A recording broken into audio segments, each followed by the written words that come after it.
Coach sir toss তো জিতে গেছি গা। টস জিতছি, এবার আমরা ম্যাচও জিতুম। কিন্তু কেমনে? ব্রাজিল হলো একটা শক্তিশালী টিম। ওগো পাশে আছে সবচেয়ে সেরা গোলকিপার এলিজাবেথ বেকার। বল যে পাশ দিয়ে যায় উল্টা পাশ দিয়ে ড্রাইভ দেয়। সমস্যা নাই, তোরা খালি বল নিয়ে মাঠের মাঝখান দিয়ে দৌড়া।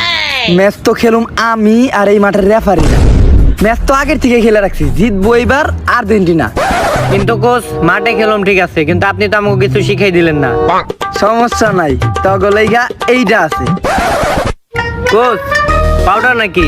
তাইলে পাউডার দিয়ে মাইরে দিবেন নাকি? তাইলে চলেন জায়গা মাইরে দেখি। হাট! এইটা হইলো অনুবীক্ষণিক মাইক্রোফোন। তোরা সবাই এই পাউডার এক ফোঁটা করে লাগায় নে, যেন আমি এখান থেকে যাকে ক্লিয়ার শোনা যায়। এইটা আমি বিজ্ঞানী আনোয়ার হোসেন নিউটনের কাছে আনছি। এখন দেখো না নাকি? হ্যালো কোচ শোনা যায় শোনা যায়। এই মেয়ে তো কাছ থেকে গেলে তো ক্লিয়ার শোনা যাইবই। এইটা তোরা মাঠে ভিতরে ধর ধর যা। ওই সবাই এদিকে আয়। তাহলে বার কোনটা নিলে ভালো হয়? ক্যাপ্টেন স্যার, ওই বারের ক্ষেতের পিছনে কি জানি আছে। ওই খেতে কি জানি আছে, যেই কবারই বল যায় গোলকিপার বল আনতে গেলে ওর খেতে ফেলায় পিছন মেরে দেয়। আমাকে যে একটা গোলকিপার চিকনি চামেলি ওই পাশে তো রাখাই যাইব না, তাইলে এই পাশে গোলকিপার নিয়ে নেই। এই পাশে না। ঠিক আছে চল।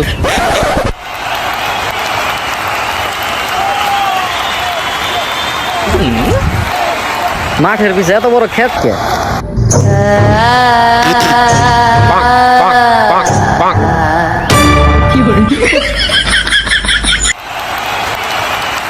আরে নেইমার ভাই, আমি আপনার অনেক বড় ফ্যান ভাই, অনেক বড় ফ্যান। অটোগ্রাফ লাগবে, আচ্ছা দিতে। আরে ভাই অটোগ্রাফ পরে দেন, আমি তো আপনার খেলার ফ্যান না, আমি তো আপনার অভিনয়ের ফ্যান ভাই। আমি আমার কেজিএফ 3-তে নায়ক হিসেবে আপনারই চাই ভাই।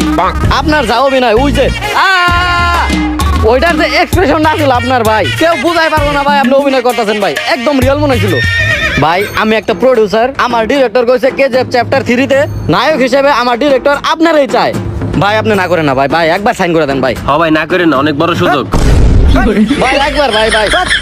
যা। সবাই আমার ট্যালেন্ট নিয়ে নষ্ট করতেছে।